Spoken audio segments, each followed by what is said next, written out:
नमस्कार दोस्तों। EPS 95 pension सरकार की सबसे बड़ी नाकामी क्या है? ईपीएस 95 पेंशन योजना का मकसद था कि निजी क्षेत्र के कर्मचारियों को रिटायरमेंट के बाद सम्मानजनक जीवन जीने का उदाहरण मिल सके।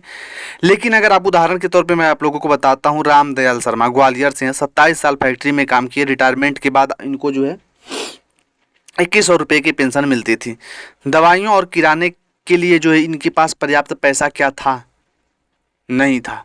सीता देवी, पति की मृत्यु के बाद ईपीएस 95 पेंशन योजना के तहत 800 रुपये महीना मिलता है। बिजली पानी बिल भरने के बाद हाथ कुछ भी नहीं बचता।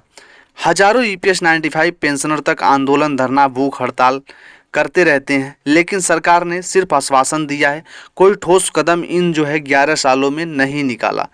सरकार का दावा, हाल ही में सरकार ने घोषणा की थी कि न्यूनतम पेंशन 7,500 होगी, लेकिन सिर्फ यह दावा था और जो है 15,000 जो है बोनस दिया जाएगा, लेकिन ये सिर्फ झूठी खबरें थी, अफवाहें थी।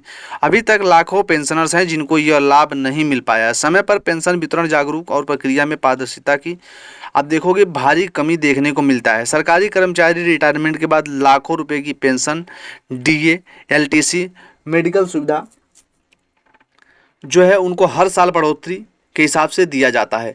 ईपीएस 95 पेंशनर 30 से 40 साल देश की सेवा करते हैं, उसके बाद भी आप देखोगे 1000, 1200, 800, 600, 500 इस प्रकार से जो है उनको रुपया दिया जाता है गुजारा करने के लिए। उदाहरण के तौर पर राजकुमार यादव वाराणसी से सरकारी स्कूल टीचर, रिटायरमेंट के बाद 45,000 रुपये जो है मासिक पेंशन और मुफ्त मेडिकल सुविधा जो है दी जाती है। वहीं देखोगे सुरेश सिंह प्राइवेट फैक्ट्री में काम करते हैं, ईपीएस 95 पेंशनर्स हैं, उनको जो है पेंशन दी जाती है 800 रुपये महीना। कोई मेडिकल, कोई डीए, कोई सुविधा जो है नहीं दी जाती है। तो अब देखिए कितना ज़्यादा जो है फ़र्क है। उदाहरण के तौर पे मैंने आप लोगों को बता ही दिया।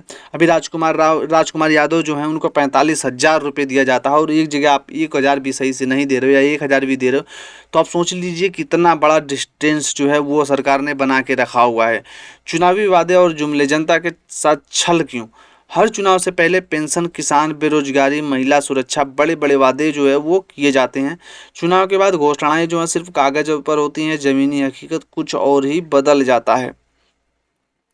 बिहार चुनाव 2025, वृद्धा दिव्यांग पेंशन 3 गुना बढ़ने की घोषणा हो गई है, लेकिन ईपीएस 95 पेंशनर को फिर ठगा गया है। 2024 के बजट से पहले ईपीएस 95 पेंशनरों के प्रतिनिधि मंडल से मुलाकात की गई थी, तब 7,500 रुपये पेंशन का वादा किया गया था, लेकिन आज तक कोई ठोस कार्रवाई इस वादे पर नहीं की गई। संसद और सुप्रीम कोर्ट के आदेशों की भी अवहेलना हुई।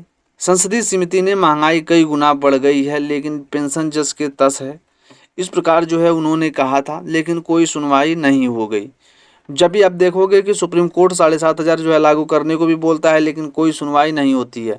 2020 में श्रम मंत्रालय ने पेंशन 2,000 रुपये करने का प्रस्ताव भेजा था वित्त मंत्रालय को, लेकिन जो है उन्होंने सीरियसली इसको खारिज कर दिया।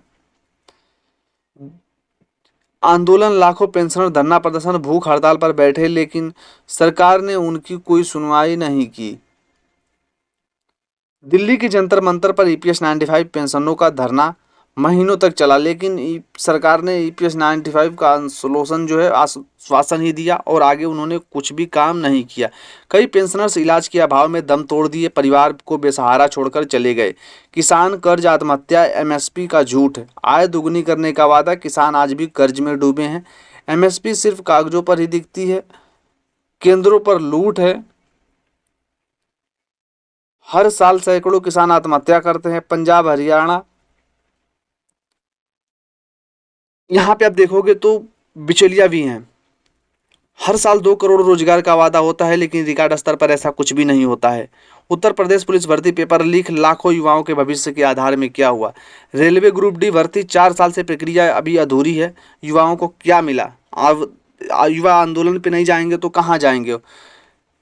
महिला सुरक्षा की बात करें तो जमीनी हकीकत, अपराध, उत्पीड़न, न्याय की जो है आप देखोगे बहुत बड़ी जो है वो जांचती है।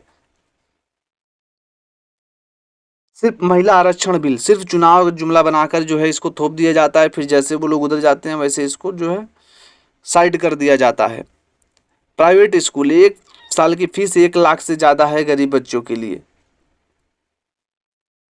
बिहार के अस्पताल एक बेड पर 3-3 मरीज, दवा बाहर से खरीदनी पड़ती है। आयुष्मान योजना कार्ड तो बना है, इसीलिए इलाज अस्पताल में जगह नहीं मिलती। मनरेगा घोटाला, मजदूरों का पूरा पैसा नहीं मिलता, बिचौलियों की कमी है।